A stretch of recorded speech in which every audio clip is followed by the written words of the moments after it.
ठीक है, electromagnetic induction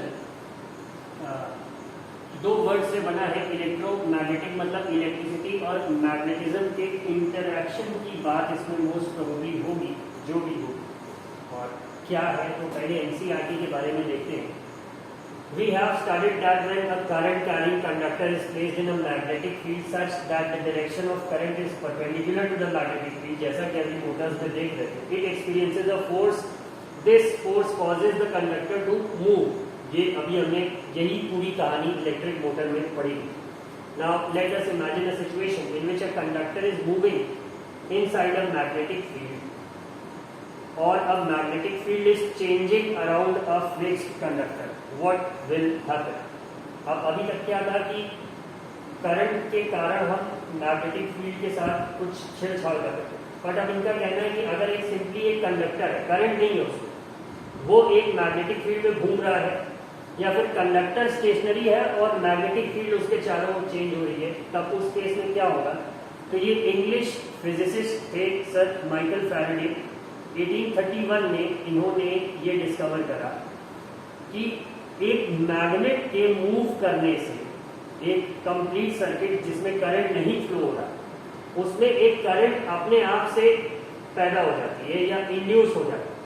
ठीक है, ये पूरी कहानी थी, इन्होंने इसे ऑब्जर्व करा। तो अब क्या किया? एक सेटअप है एज यूजुअल,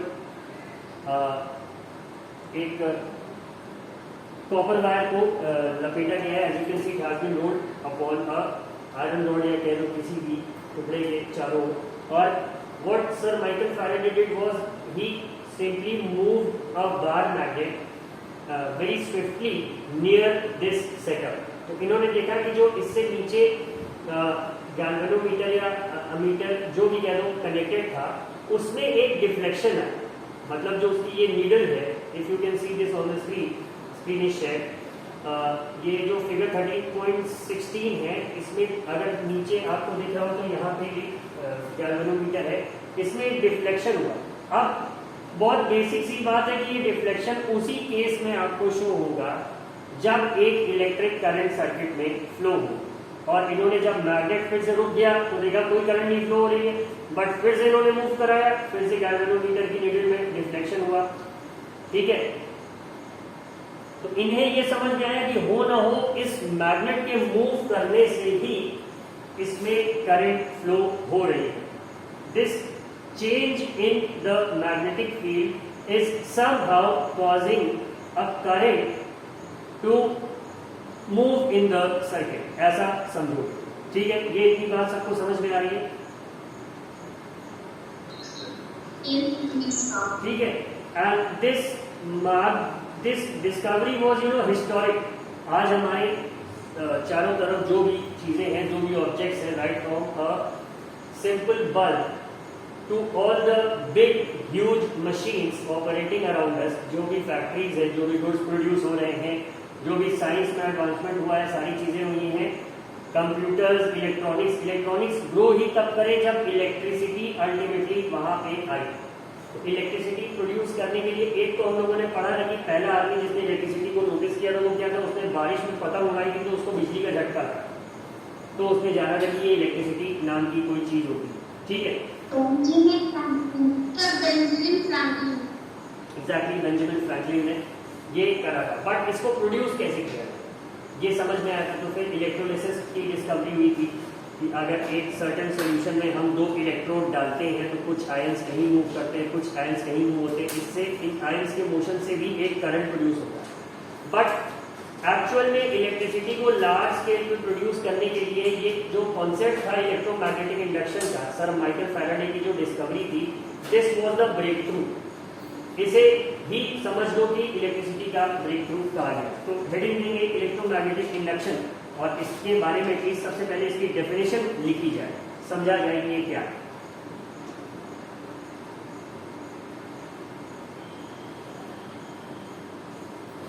ठीक है, shall I start dictating?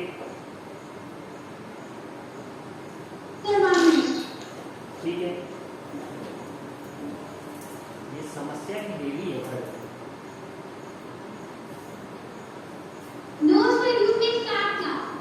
Progress of problem.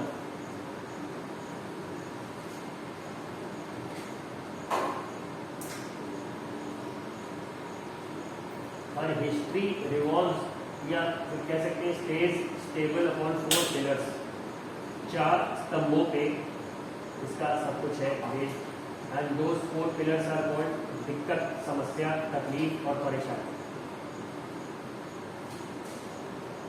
2 हाथ और 2 पैर। 2 हाथ दिक्कत और समस्या है और 2 पैर इसके तकलीफ और परेशानी है। और इन चारों के ऊपर जो देवी स्थापित हैं उन्हें हम प्रगति के नाम से जानते हैं। और युगों युगों तक प्रगति देवी को ऐसे ही जाना जाता रहेगा, इतिहास में अमर रहेगा।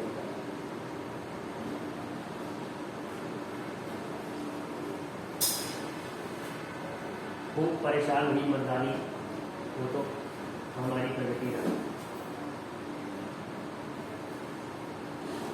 बुंदेले अरबोलों के मुंह, हमने सुनी कहानी थी, खूब परेशान हुई हमारी प्रगति रही। I am not very good at poetry. Coming back to the point, I hope you all are ready. Electromagnetic induction के बारे में लिखेंगे। स्टार्ट करती। Electromagnetic induction is the phenomena, electromagnetic induction is the phenomena of the production of an induced current in a coil placed. Electromagnetic induction is the phenomena of the production of an induced current. I am repeating it from the beginning. शुरू से बोल रहे फिर से। Electromagnetic induction is the phenomena of the production of an induced current in a coil placed in a coil, C-O-I-L, coil placed in a region, R-E-G-I-O-N, in a region, क्षेत्र जिसे कहते हैं, reason, where the magnetic field changes with time, where the magnetic field changes with time। ठीक है? Yes sir। Definition simply ये कह रही है कि ये वो फिनोमेना है जो कि एक करंट में, एक कॉइल में करंट इंड्यूस कर देता है, खासतौर से उस रीजन में जहां पे मैग्नेटिक फील्ड समय के साथ चेंज हो रही है। तो मतलब if the position of an object is changing with respect to time, तो हम सिंपली क्या कहते हैं, the object is in motion. तो मतलब मैग्नेट मोशन में है, तभी मैग्नेटिक फील्ड चेंज करेगी टाइम के साथ, और यही इन्होंने डिस्कवर करा था सर माइकल फैराडे। ठीक है, तो ये जो एरिया है आपके बुक का जहाँ पे इन्होंने ये एक्टिविटी समझाई है फर्स्ट वाला, ठीक है, तो इसको एक समराइज्ड फॉर्म में आप अपने नोट्स में विथ दिस डायग्राम, ठीक है, अगर मान लो बोर्ड में थ्योरी का क्वेश्चन आता है explain the phenomena of electromagnetic induction with the help of an activity, तो ये डायग्राम रहेगा, इस एक्टिविटी का थोड़ा सा एक्सप्लेनेशन रहेगा और ये डेफिनेशन रहेगी टू कंप्लीट द आंसर। ये बात सबके समझ में आ गई? Yes sir। तो एक्टिविटी 13.8 दिख रहा सबको, और ये figure 13.16, this is all about electromagnetic induction. अब समझते हैं थोड़ा। कह रहे हैं एक, इसको लिखना नहीं है, एक स्ट्रॉन्ग बार मैग्नेट NS, मतलब नॉर्थ साउथ पोल के लिए उसका नाम दे दिया उन्होंने NS। बार मैग्नेट के डायग्राम में जनरली हम लोग देखते हैं ना N और S लिखा रहता है टू रिप्रेजेंट पोल्स। ठीक है, इन्होंने कहा एक ऐसी मैग्नेट बोलो, एंड सबसे पहले तो वो सेटअप तैयार होना चाहिए कि take a coil of insulated copper wire having a large number of turns, हाँ, और connect the ends of the coil to a galvanometer. अब गैल्वेनोमीटर क्या है? Is an instrument which can detect the presence of current in a circuit. ठीक है, तो galvanometer की भी डेफिनेशन अगर कहीं लिखनी होगी तो लिख लेना, an instrument used to detect the presence of electric current in a circuit. ठीक है, तो ये गैल्वेनोमीटर हो गया। इतना सेटअप आप तैयार कर लीजिए, फिर ये बार मैग्नेट लीजिए and quickly move its north pole towards the end of the coil. ठीक है, we observe that the galvanometer pointer shows a momentary deflection in one direction. ठीक है, अब ये जो गैल्वेनोमीटर है इसका नीडल जैसा कि स्क्रीन पे भी दिख रहा होगा आपको, शेयर स्क्रीन पे मिडिल में रहता है। ठीक है, इसकी जो ओरिजिनल पोजीशन है वो ठीक बीचों बीच है। अब जैसे ही हम मैग्नेट का नॉर्थ पोल उसके तरफ ले आते हैं तो वो एक डायरेक्शन में हमने देखा डिफ्लेक्ट हो रही, मान लेते हैं राइट डायरेक्शन में हो रही। ठीक है, अब यही हम अगर साउथ पोल को इसके तरफ तेजी से लाएंगे तो हम देखेंगे कि गैल्वेनोमीटर का जो डिफ्लेक्शन है वो दूसरे डायरेक्शन में होगा। ठीक है, अब एक तो ये काम कर लिया इन्होंने, फिर इन्होंने क्या करा, इन्होंने कहा ठीक है एक काम करो, मैग्नेट को स्टेशनरी रखो, सर्किट को मूव कराओ। तो भी एक देखा गया कि अगर हम सर्किट को नॉर्थ पोल की तरफ तेजी से ले आते हैं, मतलब वो जो रॉड है जिसके चारों ओर कॉपर वायर की टर्न्स लिपटी हुई हैं, उसे तेजी से लाते तो भी गैल्वेनोमीटर में डिफ्लेक्शन होता है, और अगर साउथ पोल की तरफ ले जाते हैं तो भी होता है। लेकिन अगर दोनों स्टेशनरी रखे हुए तो गैल्वेनोमीटर कोई डिफ्लेक्शन नहीं शो करता। ठीक है, ये बात सबके समझ में आ रही है? Yes, ma'am. Yes. ठीक, अब इसके बाद इस एक्टिविटी को जब आप लिख लेंगे तो उसके बाद आप जो डिक्टेट करने जा रहे हैं इसे लिखना, ये इसका final conclusion. Shall I start dictating? Yes, sir. ठीक है, motion of a magnet with respect to a coil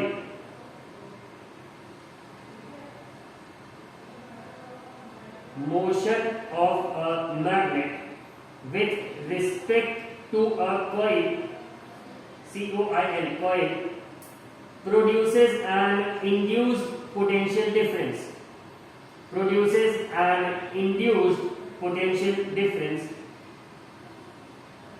across its ends, ACROSS, across its ends, and as a result an induced current is set up in the circuit, and as a result an induced current is set up in the circuit. Yes, sir. ठीक है, ये इस experiment का क्या था, result. यही चीज तो उन्होंने इस एक्टिविटी में डिटेक्ट करी। बात समझ में आ रही है? तो अगर if we observe this, if we once again go through it, when the magnet is brought nearer to the coil, a greater number of magnetic field lines pass through the coil. Do you all agree?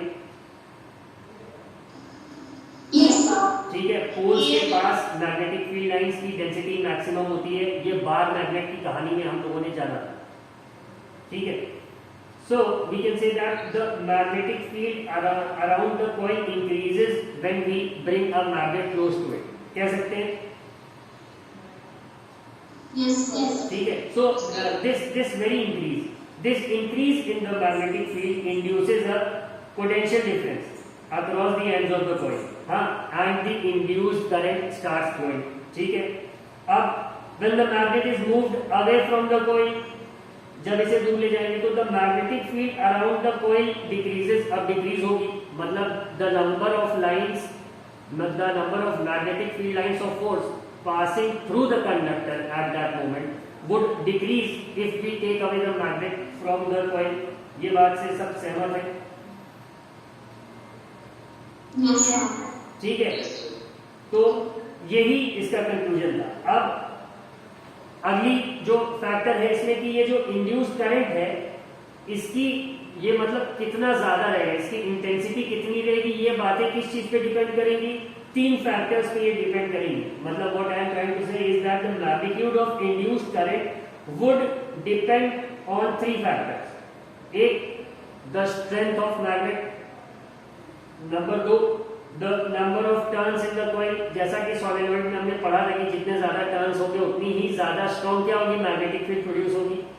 And the third factor, the speed of movement of the magnet. ठीक है, मतलब कितनी तेजी से magnet हम उसके पास लाएंगे, ये जो चेंज है, change in the magnetic field, ये जितना तेज होगा उतना ही ज्यादा डिफ्लेक्शन कह सकते हैं, हायर इंटेंसिटी करंट हमें मिलेगा।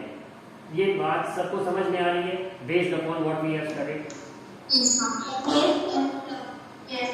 ठीक है, तो खैर इसको भी लिख लो कि the magnitude of induced current depends on three factors. The magnitude of induced current depends on three factors.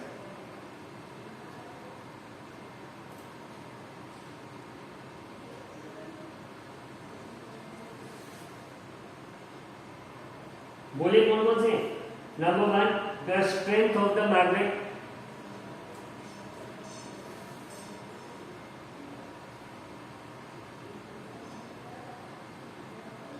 the strength of the magnet.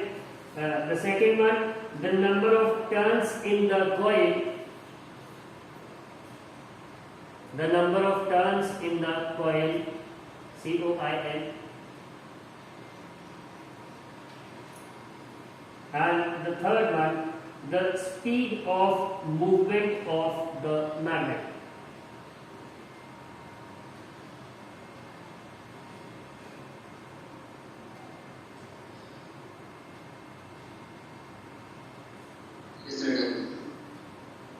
ठीक है,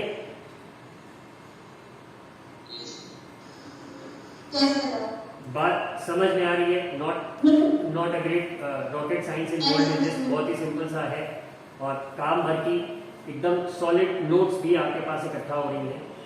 ऐसी नोट्स जिसमें डायरेक्टली क्वेश्चंस के आंसर्स मिल जाएंगे। मतलब if you go through the previous year papers तो उसमें आपको दिखेगा कि जैसे क्वेश्चंस पूछे हैं वैसे एग्जैक्टली वही तुम्हारे नोट्स में उसके आंसर्स ही लिख रखे हैं, ऐसा तुम्हें feel. So just read it once whatever you have written till now, और उसमें से अगर कुछ पूछने लायक हो तो आस्क।